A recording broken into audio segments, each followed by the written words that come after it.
Hey YouTube, it's Vicroco1 here, Corey. I was just gonna make a video about some of the miniatures I have. These are some of my favorites. I have a pretty big miniatures collection that I actually bought off a friend of mine. I paid $80 for all of these minis, so I thought I got a pretty good deal considering when I was looking online. I saw the price for them was a little bit more, so he cut me a pretty good deal. He's a good guy. Anyways, let me get started. One of my favorite minis is my red dragon. I like this mini because it's a red dragon and Dungeons and Dragons, and I really like him. He's one of my favorite centerpieces, showpieces. Um, I also have my Balor. He's pretty cool. He's one of my favorites, but I haven't used him in game yet. So kind of I think I might write a campaign where, I'd fight one of these or the players would fight one of these. Um, I made this mushroom here. I thought it was kind of cool for an Underdark campaign. And all I did was took some that magic putty or green stuff, um, the stuff Billy Mays sells. I took some of that. They sold it at a hardware store, and I just molded it into a mushroom. It was actually really easy to do. I'm not really a good sculptor, but I mean, it's not really hard to sculpt a mushroom. So I did that, and I painted it up, and it turned out pretty good. I mean, it's not the greatest, but it's still pretty neat.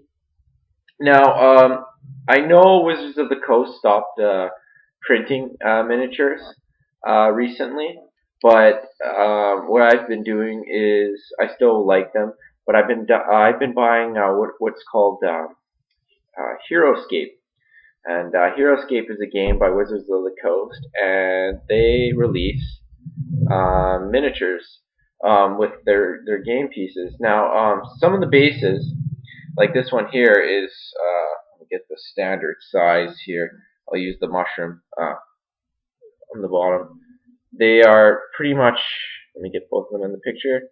Pretty much the same diameter, so they work pretty nicely. Um, they are. I think they are almost the same scale. But what you could do if they're not is, oh, sorry, here it is. Just take some of that green stuff, magic putty, and just mold yourself out. What I did was I just laid a flat sheet down of this magic putty and then just took an X-Acto knife and cut around it. And I painted the top black on this troll. And it's not perfect, but it gives you a right size of the base. And for this troll, I also just I took some of my mom's clear nail polish hardener, and I just put it on him to kind of give him a glossy sheen look. I think that kind of makes it nice, and I usually do that after I'm done with all my miniatures. It just helps the paint from chipping. I'm not really a big painter, but I did paint this mummy pharaoh kind of deal, and I really like him. I bought him for like $2, I think, out of a bin of just mismatched minis. And I'm not sure if I already showed this, but this is my aspect of Tiamat, and he's pretty cool. Um, I don't know. I haven't used this either. Um, I just I just haven't got around to it, but it's still a pretty cool piece to have. Yeah, these are just some of my miniatures. What I usually do, I have a pretty big collection, but I've been collecting a lot of the HeroScape minis as of late. But the bases look like this. This is like a werewolf kind of deal, but it's the right size to use in D&D. So, like I did with the troll, you just stick an X-Acto knife. You got to be really careful though, because I cut my finger and I also cut the foot off one of my HeroScape minis doing this.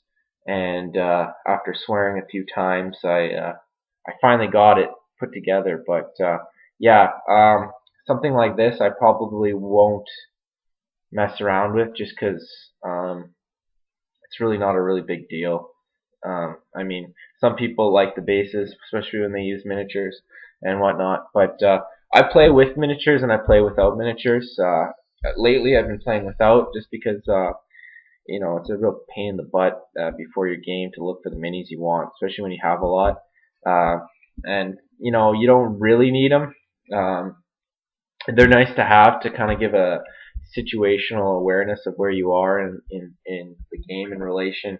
But just even if you use graph paper and an eraser, you can mark where the characters are, and then you just erase it. So you can even just do that, save yourself some money. That works fine. Because I mean, it's still going to be the same. You can say one grid on the 1 centimeter by centimeter square or whatever, inch by inch square on the graph paper that you're using could represent 5 feet, and it's the same. Um, Anyways, yeah, this is a short little video. I just figured I'd release it. Actually, 23 Penguins 32. We were talking, and he was talking about miniatures, and I said I'd just show some of mine. Actually, I could show you my whole collection just real quick. That's my gaming shelf, and ooh, sorry, I'm using a laptop, and it's really hard for me to get this going here. But there's some of them there. There's a big tub right there, a Rubbermaid tub filled with them. And I also have, real quick, I picked, sorry, I picked up the Wizards of the Coast Beholder set. And, it came with beholders, and they're really neat. I've always been a fan of beholders. I think they're really cool monsters. I played a video game one time in I can't remember where it was, but they had a beholder in it, and I really just after that game I just liked them for some reason. It just just made them so much cooler to me. Anyways, guys, sorry I'm jumping around and all that.